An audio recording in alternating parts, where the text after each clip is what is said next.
ہیں۔ رسول پاک صلی اللہ علیہ وسلم احساس والے نبی ہیں، اور احساس حضور نے امت کا کیا، احساس والی زندگی گزاری، ہر لمحہ محبوب پریشان رہے۔ یہ تھوڑا عرصہ پہلے ڈاکٹر ہارون صاحب مسلمان ہوئے ہیں، اور ابھی انہوں نے 2-3 کتابوں کا انگریزی میں ترجمہ کیا ہے، اور بھی کچھ کتابوں پہ وہ کام کر رہے ہیں۔ ہالینڈ کے رہنے والے ڈاکٹر صاحب ہیں۔ توجہ ہے میری بات پر آپ عزیزوں؟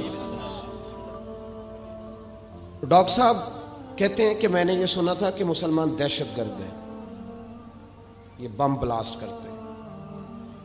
تو میں جہاں لفظ اسلام آتا تھا وہاں سے میں تھوڑا بچ جاتا تھا، پیچھے ہٹ جاتا تھا، لیکن میرے مزاج کے اندر یہ بات شامل تھی کہ میرے اندر اللہ نے بڑا انسانیت کا جذبہ رکھا ہوا تھا۔ تو میں ایک تنظیم قائم کر رہا تھا، میرا خیال تھا کہ ایک ایسی جماعت بناؤں کہ جو پوری دنیا کے اندر اسلام، توجہ ہے میرے عزیزوں کی؟ کہتے میرا خیال تھا ایسی جماعت قائم کروں کہ جو پوری دنیا میں لوگوں کی خدمت کرے، اور بغیر امتیاز کے کرے، اسلام والوں کی بھی اور غیر مسلموں کی بھی۔ لیکن مجھے بڑا دھچکا رہتا تھا کہ مسلمان سخت گیر قوم ہے۔ میں نے بہت ساری جماعتوں کا منشور اور دستور منگایا، اور میں نے کہا میں اپنی جماعت کا دستور لکھوں گا تو پہلے ذرا سارا میں مطالعہ کر لوں۔ ڈاکٹروں کا ٹیبل ہوتا ہے، اس کے اوپر شیشہ لگا ہوتا ہے، نیچے وہ جو چیز ضروری ہوتی ہے وہ رکھ لیتے۔ کہتے ہیں کہ مصر کے مولانا صاحب آئے ہوئے تھے ہالینڈ کے دورے پر، اچھی انگریزی جانتے تھے، تو کسی وجہ سے علیل ہو گئے۔ میرے پاس وہ آئے اور انہوں نے دیکھا کہ میں انسانی حقوق پر کچھ لکھ رہا ہوں، کام کر رہا ہوں، تو وہ دیکھ کر کے مجھے کہنے لگے کہ ڈاکٹر صاحب آپ کوئی تنظیم قائم کر رہے ہیں؟ میں نے کہا ہاں۔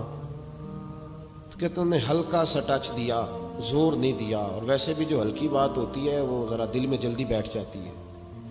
کہتے ہیں ہلکا سا ٹچ دیا، کہنے لگے اگر کبھی موقع ملے تو میرے نبی پاک کی بھی سیرت پڑھ کے دیکھیں، بس ہلکی سی بات، اور وہ جملہ چھوڑ گئے۔ اعلیٰ حضرت فاضل بریلوی علیہ رحمہ نے لکھا ہے ضروری نہیں کہ تم جو کہہ رہے ہو وہ منوا کے اٹھو، لیکن میسج ضرور چھوڑ دیا کرو۔ جب انسان کے ذہن میں بات ہوتی ہے یہاں سٹاک ہوتا ہے جب بات کا، تو جب وہ کام کرنے لگتا ہے تو ایک دفعہ وہ بات سامنے ضرور آتی ہے، کہہ دیا کرو۔ انہوں نے کہہ دیا کہ ڈاکٹر صاحب ایک دفعہ حضور کی سیرت بھی پڑھ لیں۔ کہتے ہیں میرے ذہن میں بات بیٹھ گئی، مصروف آدمی تھا، زیادہ تو نہیں میں مطالعہ کر سکتا تھا، لیکن میں ایک دن 10 منٹ گھر میں ملے تھے تو میں کمپیوٹر پہ بیٹھا، اور میں نے کہا کہ انگریزی میں جو کتابیں حضور سید عالم صلی اللہ علیہ وسلم کی سیرت کی ہیں ان کو ذرا دیکھتا ہوں۔ تو فرماتے ہیں کہ میں نے نیٹ پہ سرچ کیا، پہلی حدیث آئی اور میں کلمہ پڑھ کے مسلمان ہو گیا۔ حدیث کہاں ہے؟ سبل الہدی والرشاد میں بھی ہے، کنز العمال میں بھی ہے، مسند احمد میں بھی ہے، ابن اسحاق میں بھی ہے، ابن اشام میں بھی ہے، اور شاید سیرت کی تمام کتابوں میں آپ کو روایت مل جائے۔ نبی پاک صلی اللہ تعالی علیہ وسلم کی حدیث اور روایت کرتے ہیں حضرت سلمان فارسی رضی اللہ تعالیٰ عنہ، اور ساتھ ہیں سیدنا بلال حبشی رضی اللہ تعالیٰ عنہ۔ فرماتے ہیں ہم گھر سے نکلے، حضور نے فرمایا ذرا جلدی چلو ایک ضروری کام ہے۔